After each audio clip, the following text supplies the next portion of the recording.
We have to be really careful when we look at differing types of estimates. And where I've gotten caught up in the past is at what level of the estimate are you generating and putting pen to paper to? Okay, so what do I mean by that? Oftentimes, I've been involved with clients from a conceptual standpoint, right? Probably Tommy, like I would think, doing residential stuff, you're working off of a client's vision that's pretty vague.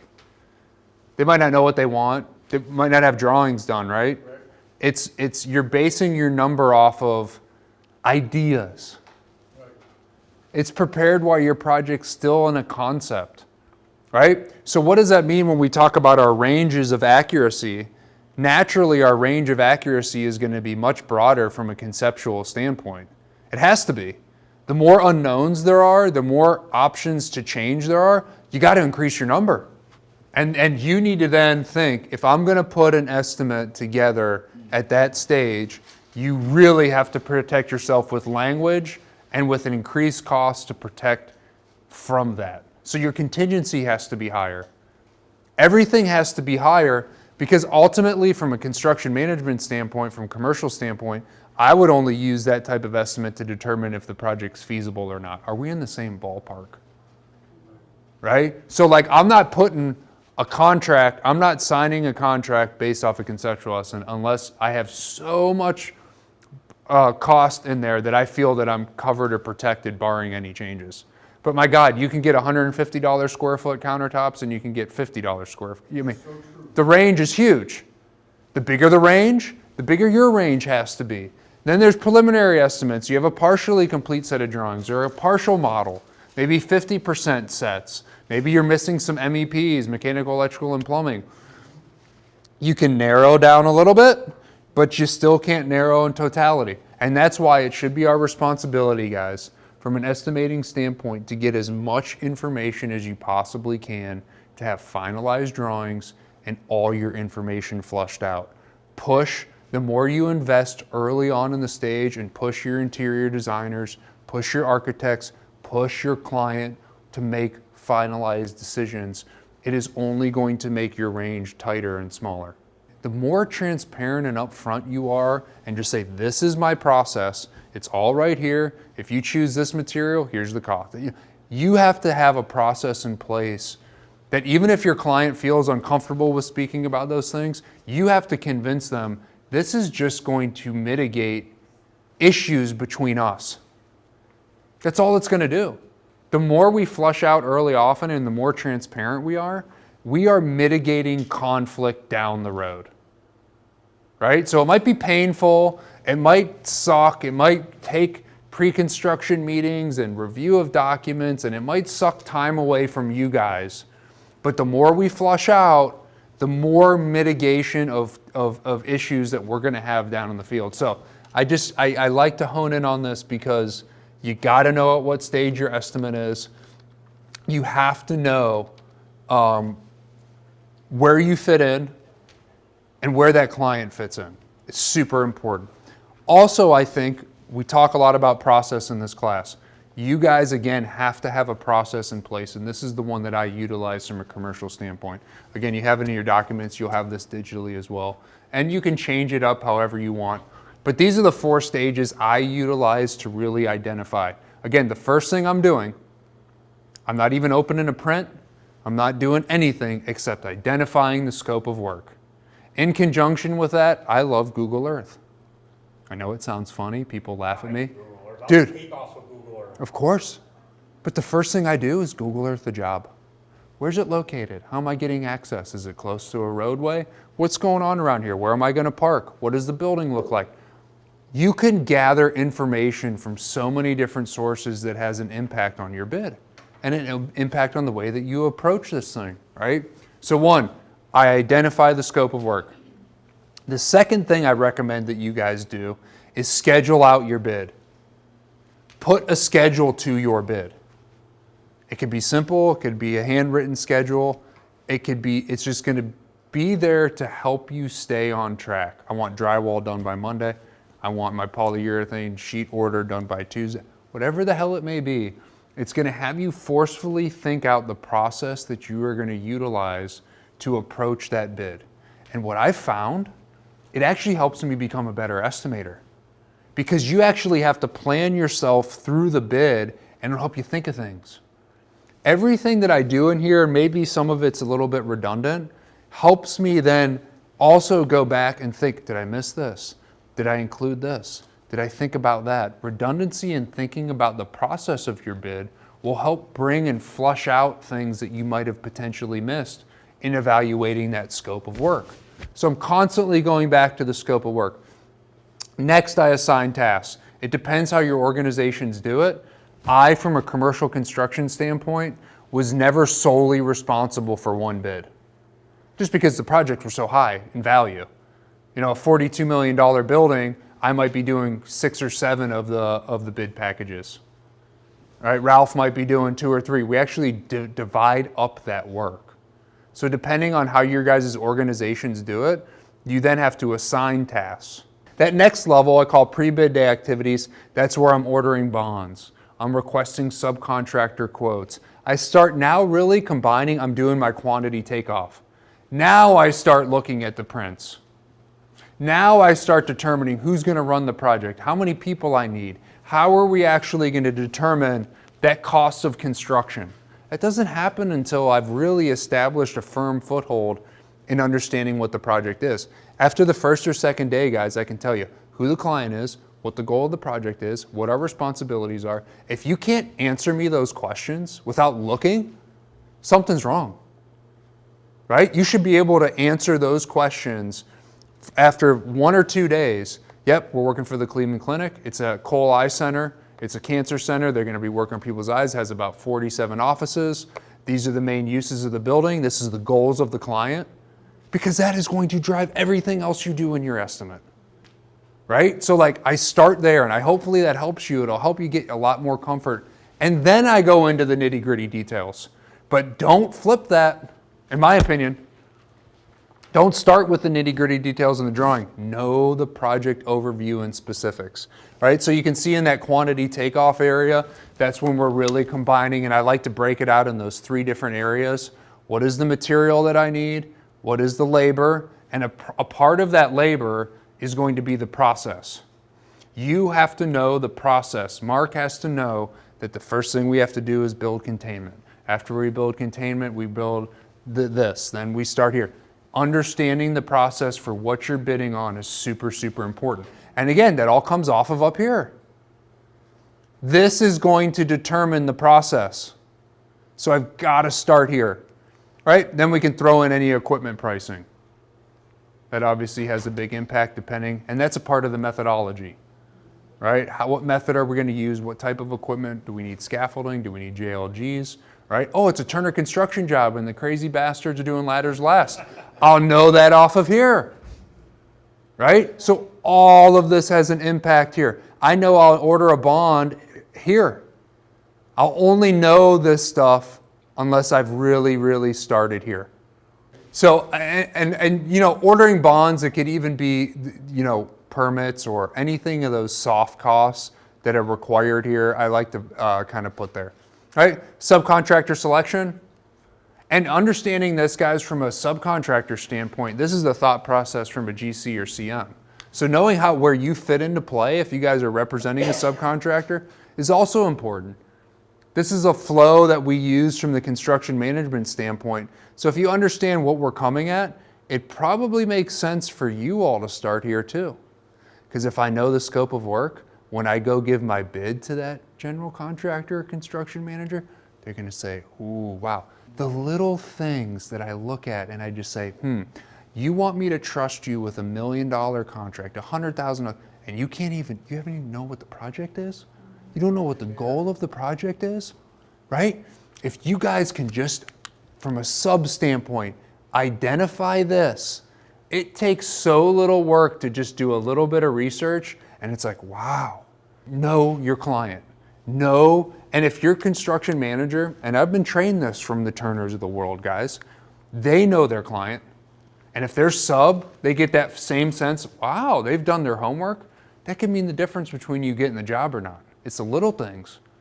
It's the little things that add up. So just know that selection is going to be based off of an understanding of this, right? Then we start combining that pricing. We start bringing all these things together that have costs, and we start putting it together. Now, this is the scary part. This is where a lot of times I miss things.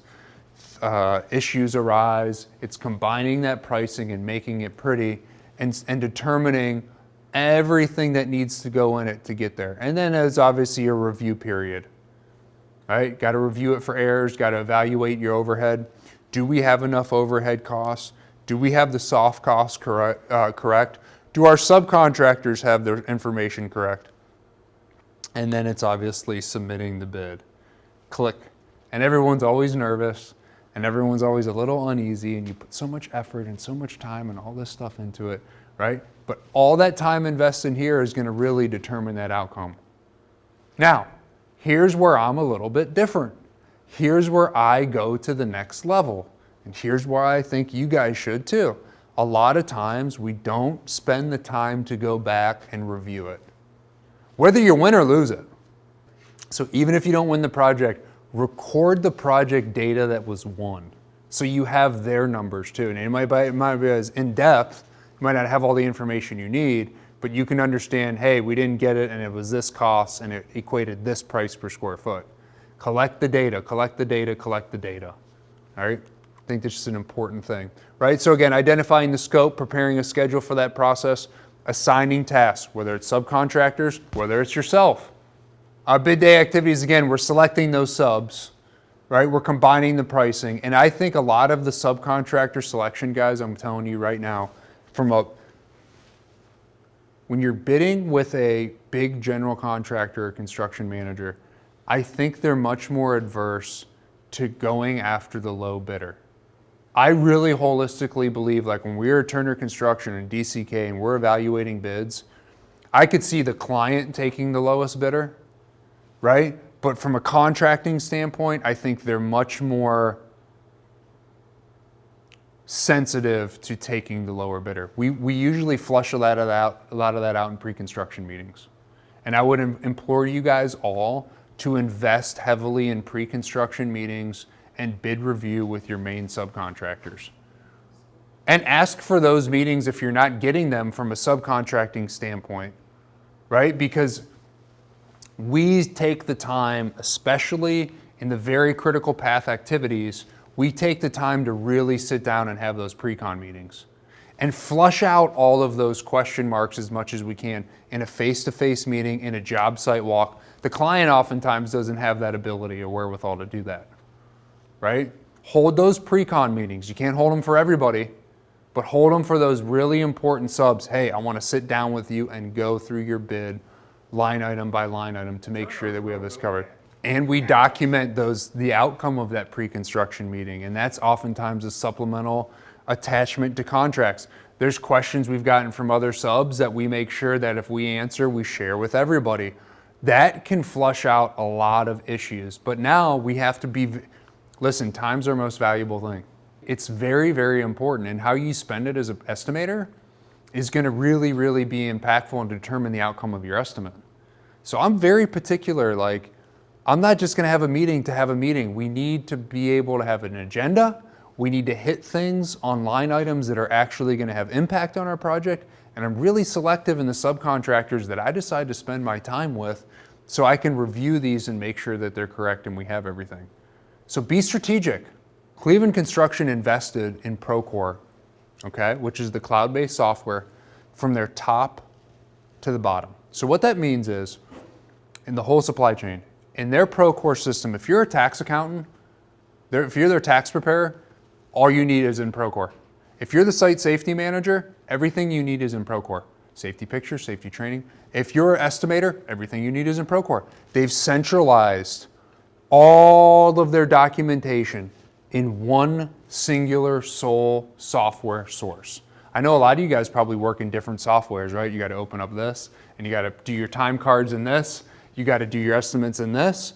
And what they said is, we can't quantify it, but we know that saving clicks and aligning the little things between our project managers and superintendents is making us more money and making us more efficient. The little things, how you spend your time.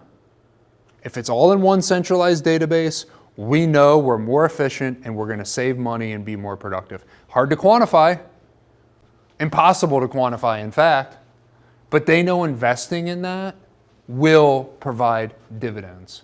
So again, I implore you guys as estimators and people within your organizations, like, saving the little time adds up, and be very specific of how you spend your time. How is it going to generate productivity in your estimate and make it more accurate? Quotes, you guys have experience with this. I don't need to go through each one. I just want to show a couple of things I've been burned on. I've been burned on taxes before, depending on the type of projects. Make sure, is your job tax exempt?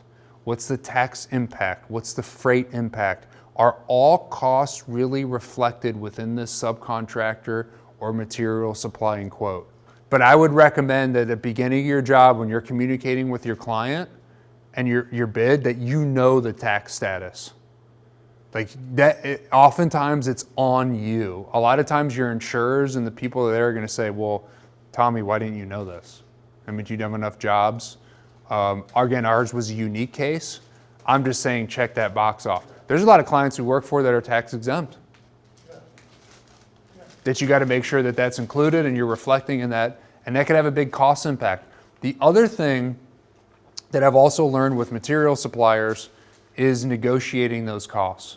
So when you're looking at material, just scrutinize that from an estimating standpoint. How can we save? Do we have everything there? Is it quoted to us directly? Are they delivering it to a warehouse? Just be very comprehensive on your materials, because I've gotten screwed in the past, right? Especially, here's where it gets me, is on a material type that I'm not familiar with. Mass timber was a great one. You know what caught us on mass timber? It got stopped by the U.S. Forestry Service because apparently it's a big no-no, or you have to fill out certain paperwork because they look for bugs and beetles on bringing wood in from foreign countries. Yeah, no kidding, Tommy, right? So it's like, we literally got shipments stopped and were charged because we didn't have the right paperwork, because the USDA had to inspect every single container for some type of pine beetle. Right? I never would have thought of that. We didn't think of that, obviously, but I'm just throwing that out there. When you guys are working with a materiality type that might be on the peripheral, or you're working with a new supplier, check all the boxes relative to that material that's going to be there. I've gotten burned, right? I've gotten burned. Shipping costs, again, obviously it's just something to think about. Is it flat rate? Again, sales tax, you've got to be careful. Does it vary by city? It's a part of understanding that scope of work. And it's a part of where the geography of that project is, where it's like, okay, what's my sales tax? Is it tax exempt? And I actually have these things built in my estimates that I'm just checking off. And I make sure that I have that information relative to each thing. How's this going to affect me? What's the shipping rate? What are those different things? And oftentimes it may not be a big deal. I'm going to record it and I've got it documented and I'm good to go. These are just some things you should be looking at on the peripheral that could come back and bite you, right? What's the software usage requirement? Like you were saying, you got bit with a 1% deal. Maybe that could have been flushed out if you got a line item in your self checklist. You're like, technology, question mark. What's this going to cost me? Is there a cost? And just ask the question, look for it, answer it, boom, on to the next thing. All right, but I've been burned by some of these things in the past. Storage costs. Here's where I see a big profit center. We were talking about it at lunch, guys. I think there's an opportunity. One of the biggest challenges that we've seen since COVID is the fluctuation of commodity-driven pricing. And how do you lock that in and protect yourself and your client? Okay? What a lot of big CM firms are doing, what we've started to utilize, is off-site storage. Okay, we were talking about it before, and I think it's a way that you can bill a client and act as a profit center, is order. By the way, most jobs, from a cost profile standpoint, the curve usually looks like this. As time goes on, this is cost. Projects usually do this.